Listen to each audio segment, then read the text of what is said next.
मानावगेदित आफातगिरी मानावगेदित गाय आए आलासी किबिना माने आलासी को आरो गोगोन पाविन ट्राय महागो लाइफाइनाय आंगनी लोंगो पार गिबी आओ दिनाइनी बोथार साना आओ बहनो आंगवी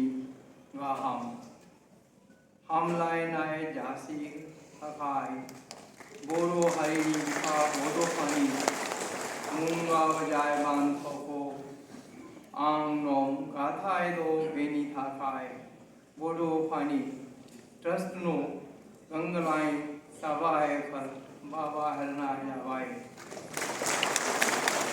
दिनेनी बेगोना सानाव गेदेमा लाई नयनगिरी बोधोबा उपेंद्रनाथ ब्रह्म निसीमो आंगी खुलुमनाय भाव हरनाय जावाय।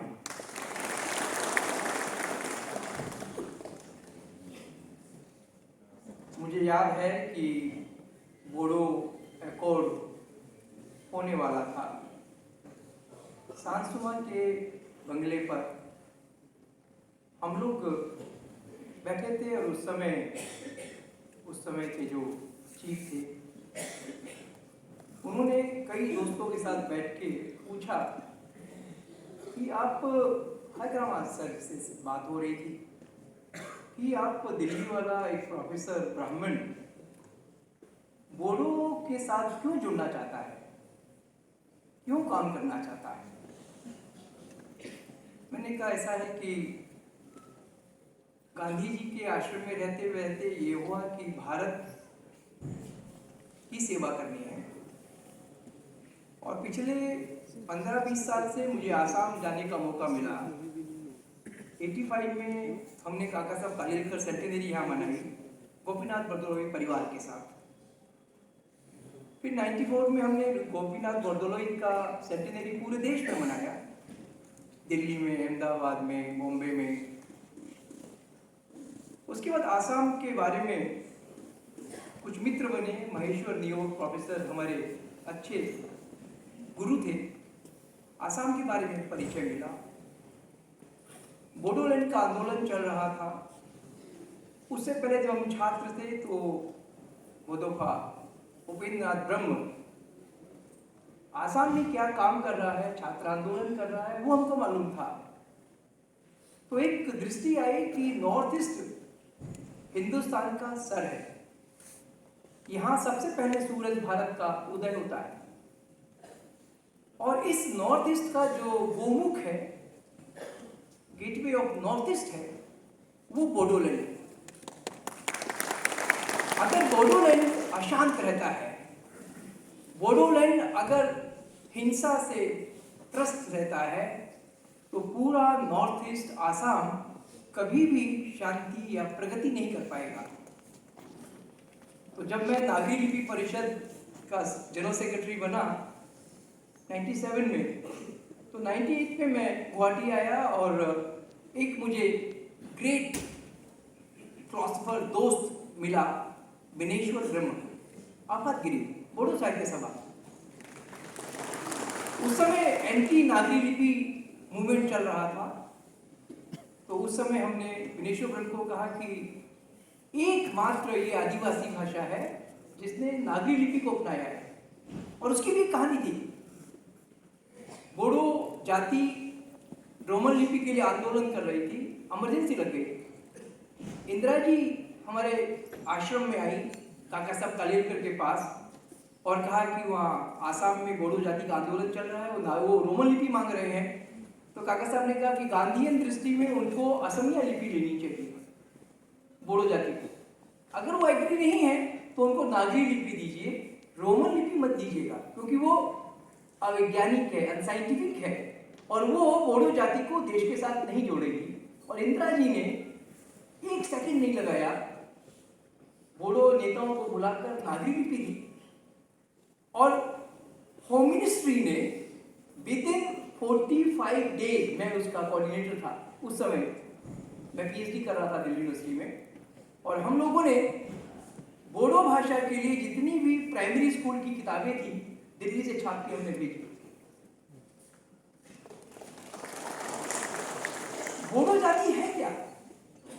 जो मैंने समझा है, गुरुदेव कालीचरण ब्रह्म ने गांधी जी के आदर्शों को लेकर बोडो जाति के समस्याओं को लिटिगेशन, रिप्रेजेंटेशन के माध्यम से बोडो जाति को उन्होंने छात्र सभा बनाया। उसी दिन जब हम सांसुमा के बंगले में बात कर रहे थे, मैंने उसे एक बात और कही कि मेरी दृष्टि में आपसू बोडो जाति की मातृ संस्था है। अगर भविष्य में कोई भी अगर आपको आंदोलन या समाज की सोशियो इकोनॉमिक डेवलपमेंट की दृष्टि देनी है तो आपसू को माध्यम बनाना पड़ेगा। कोई भी बीटीसी में जाए, कोई भी स्टेट असेंबली में जाए, मगर आपसू के डिक्टेशन से बाहर जाएगा तो वो इनडिसिप्लिन होगा।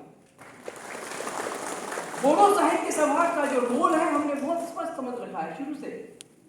बोडो साहित्य सभा में सारे बोडो जाति के जो इंटेलेक्चुअल्स हैं, बुद्धिजीवी हैं, वो अपने समाज की सोशियो कल्चरल लिटरेरी जो ट्रेडिशन है उसके प्रोटेक्शन और उसके जो आगे संवर्धन करने का काम है। और आपसू का काम है कि बोडो साहित्य सभा के अपने गुरुओं के चरणों में बैठकर उनसे वो दृष्टि ले। ये गुरुदेव ने जो दो संस्थाएं अपने समय में बनाई, इन दोनों का महत्व। तीसरी संस्था और है हमारी बोडो जाति की, वो विमेन वेलफेयर वाली, वो इतनी अभी सशक्त दिखाई नहीं देती है। कुछ लोगों के साथ वो अभी उसका काम दिखता नहीं है। इसलिए हमको आवश्यकता इस बात की है कि हम अपनी जाति को, अब क्योंकि समाज वही है, घर वही है जो अपनी युवा पीढ़ी के सपनों के अनुसार अपनी भविष्य की दिशाएं तय करता है। आपसू पूरी तरह से, हमने सबसे पहला जो अवार्ड दिया 2001 में अनशेड्यूल्ड लैंग्वेजेस के, उसमें हमने आपसू को दिया था। फिर हमने बोडो साहित्य सभा को अवार्ड दिया था। हम लोगों ने CSTT के माध्यम से बोडो साहित्य सभा के साथ, और विनेश्वर ब्रह्म जो एक हमारा दोस्त भी था, एक बार उसने बहुत, हम रात को खाने पीने के बाद कनॉट प्लेस के एक होटल में, वो FCI के बड़े मैनेजर थे, बड़े होटल में ठहरे 5 स्टार में, तो रात को उन्होंने कहा, रमेश तुम हमारा दोस्त है, सब कुछ है, मगर यार तू साला ब्राह्मण भी है। तुम ब्राह्मणों ने हम बोडो लोगों को दलित बना दिया, अनटचेबल बना दिया। हम तो किंग थे, हम तो राजा थे, हम तो फाउंडर्स थे यहाँ के किंगडम के। बोला पर तू सेवा करता है तो अच्छा लगता है, मगर दिल में कभी कभी ये दर्द उठता है कि तुम ब्राह्मणों ने हम लोगों को अछूत और समाज में नीचे गिरा दिया। अधिक बोलने का समय नहीं है। मुझे कभी ये सपने में भी मैंने नहीं सोचा था कि कभी बोडो जाति से मुझे कोई सम्मान मिलेगा या वो मिलेगा, क्योंकि हम लोगों ने अपना जीवन गांधी जी के सपनों की दुनिया बनाने के लिए डेडिकेट किया हुआ है। और गांधीयंस का एक महाभारत का संस्कृत का श्लोक है जो हमारा मोटो है गांधीयंस का, न तो हम कामये राज्यम। यूजी सर, प्रमोद बोरो सर, हम कभी नहीं कहेंगे आप हमको मेंबर ऑफ पार्लियामेंट बनवा दो। न तो हम कामये राज्यम न स्वर्गम। आपने इस बार हमको बड़े होटल में रखा है, हम तो शरण्य आश्रम में रहने वाले लोग हैं। हम कभी आपसे सुख भी नहीं चाहते, स्वर्ग भी नहीं चाहते। कामये दुख तप्ता नाम। हम ये चाहते हैं कि हिंदुस्तान के, कौन सा हिंदुस्तान, कौन सा भारत जिसमें हजारों तरह का कल्चर, हजारों तरह के विचार पिछले हजारों लाखों सालों से हिंदुस्तान में बाइज्जत रह रहे हैं। With respect they are able to live in this society. इस भारत भूमि पे वो रह रहे हैं। मगर ये नहीं हो सकता कि मैं संस्कृत का स्कॉलर हूं तो मैं चाहूं कि सब लोग संस्कृत बोलना शुरू कर दें। मैं हिंदी वाला हूं तो चाहूं सब लोग हिंदी बोले। और मैं चाहूं कि मैं असमिया हूं, ये असम स्टेट है, सब असमिया में ही अपना जीवन, अपना विचार रखेंगे, ये पॉसिबल नहीं है हिंदुस्तान के अंदर। क्योंकि हिंदुस्तान के अंदर 3 लेयर्स हैं। पहला है हमारा लोकल सोसाइटी, असम में बोडो एक लोकल ग्रेट ट्रेडिशन वाला कल्चरल सोसाइटी है जो पिछले हजारों लाखों सालों से अपने संस्कारों से जी रहा है। We have no right to disturb that. ये हमारा लोकलिज्म है गांधी विचार में। हम रीजनलिस्ट हैं, हम रीजनलिज्म में विश्वास करते हैं। तो असम की जो महान संस्कृति है, असम की भाषा की जो महान अवदान है, उसको भी हम रिस्पेक्ट करेंगे, मगर बोडो भाषा या बोडो जाति के संस्कारों के ऊपर नहीं, सहायक के रूप में। हमको भारत चाहिए, हिंदुस्तान चाहिए, मगर वो हिंदुस्तान चाहिए जो बोडो जाति के विकास के साथ साथ, असम जाति के विकास के साथ साथ हिंदुस्तान की प्रगति को देखता है। अगर इन तीनों में से आपने एक को भी किया तो ये इंडियन जो रिपब्लिक का एक जो स्ट्रक्चर, हमारे फ्रीडम फाइटर्स ने एक जो पूरा स्ट्रक्चर बना के दिया है, वो अगर हमने डिस्टर्ब किया तो ये वही होगा जो आज हो रहा है।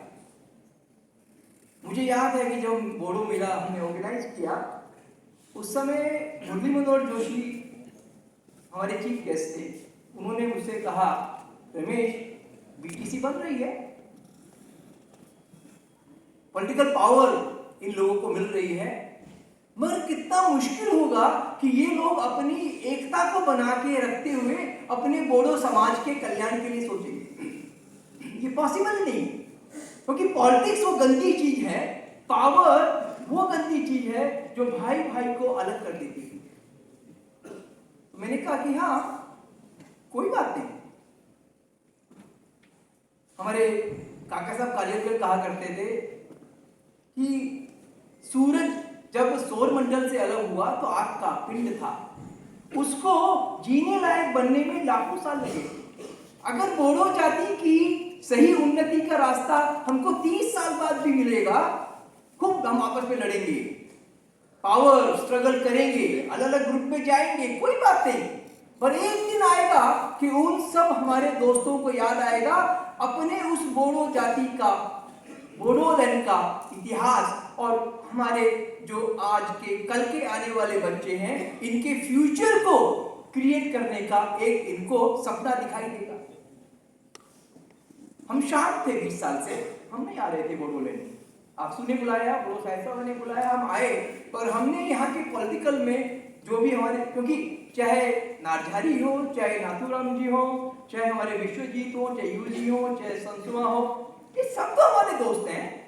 हम किसी के साथ खड़े हो ही नहीं सकते। हमारी प्रॉब्लम है क्योंकि हम उपेंद्र नाथ ब्रह्म बोधोफा के फॉलोअर हैं। हम सबके साथ रहना चाहते हैं। हाँ, ये खुशी है जब कभी दिल्ली आके प्रमोद बोरो ने अपने पूरी आपसू के आंदोलन को गांधी जी के अनुसार चलाने का काम किया, हमने उनको पूरा सपोर्ट किया। जब भी बोडो साहित्य सभा ने कहा कि हमको दिल्ली में, क्योंकि 98 में पहली बार विनेश्वर ब्रह्म को हम दिल्ली ले गए थे, विश्व केंद्र में हमने पहला बोडो साहित्य सभा का फाउंडेशन डे बनाया था, तो याद होगा 98 में हम लोगों ने बनाया था। उसके बाद भी जब भी, हमें नहीं पता कौन आफत गिरी है बोडो साहित्य सभा का, बस एक बार ये लोग आए संस्था में कि हमको इस बार ये सम्मेलन करना है, ये सेमिनार करना है, ये कॉन्फ्रेंस करना है, और हमने कोई बोडो या उसको एज शेड्यूल में लाने के लिए कोई बड़ा काम नहीं किया। हमने तो सब दिल्ली में बैठ के, जैसा यूजी सर ने कहा, हमने तो दिल्ली के लीडर्स को, मुरली मनोहर जोशी, राजेश अडवाणी, आरएसएस के लोग जो उसमें पावर पे थे एनडीए 1 में, उन सबको एक ही बात कही कि ये अन्याय नहीं है। हिंदुस्तान की 15% आबादी ट्राइबल पॉपुलेशन है और उनकी भाषा एज शेड्यूल में नहीं है। हमारा मुद्दा ये था, खाली असमिया, हिंदी, गुजराती, मराठी, इन भाषाओं का अधिकार है क्या ट्राइबल सोसाइटी की भाषा है? और बात बिल्कुल सही है।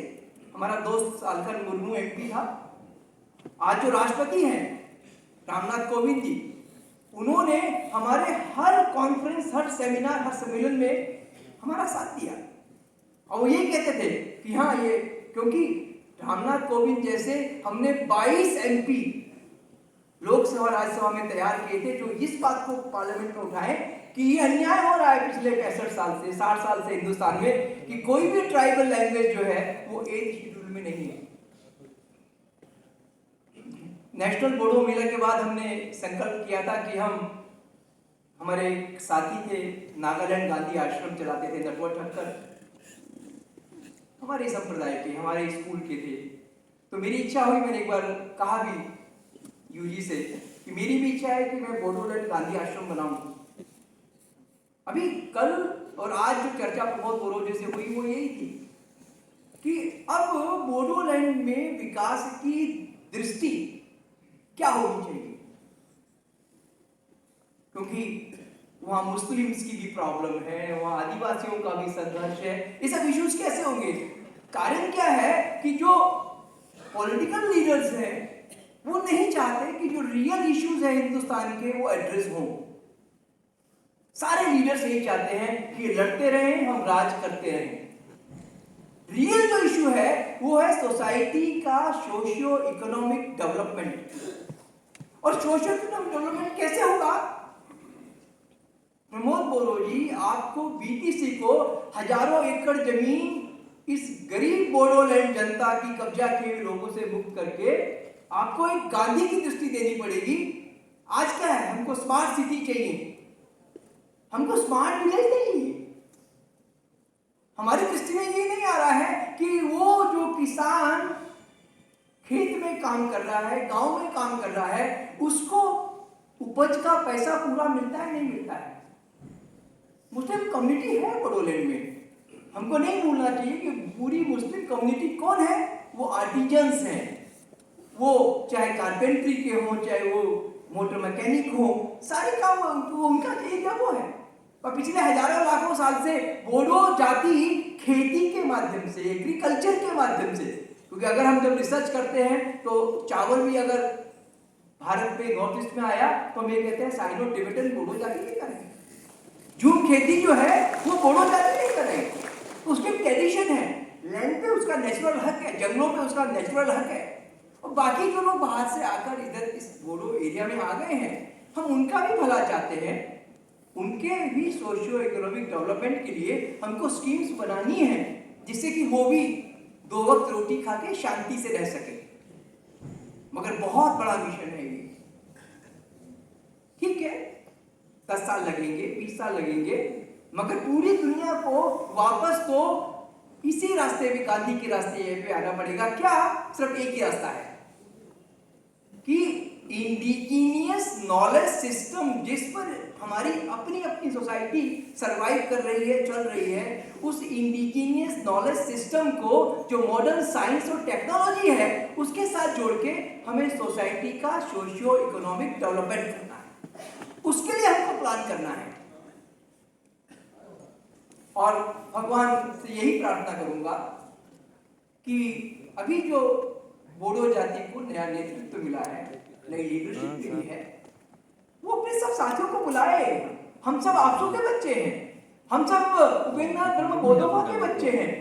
हम उस आदमी ने जो चिंता कर करके अपनी बोडो जाति के कैंसर से ग्रस्त होके, जब वो बॉम्बे के हॉस्पिटल में था, हम लोग दिल्ली में परेशान थे कि हमारा साथी जो 24 घंटे ना खाता है ना पीता है, 24 घंटे टेंशन में रहता है, वो कि किस तरह से बोडो जाति को मैं रास्ता दिखाऊं। उस उपेंद्रनाथ ब्रह्म के हम बच्चे हैं, उसको हमने बोधोपा कह दिया, नाम क्यों नहीं कह दिया?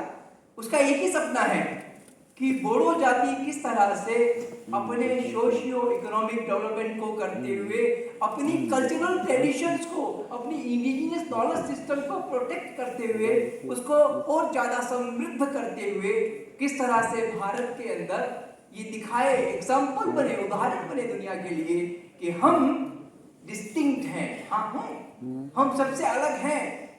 हमारा रहना, खाना, उठना, कपड़ा, हमारी हर चीज डिस्टिंक्ट है, सबसे अलग है, विशिष्ट है हमारे पास।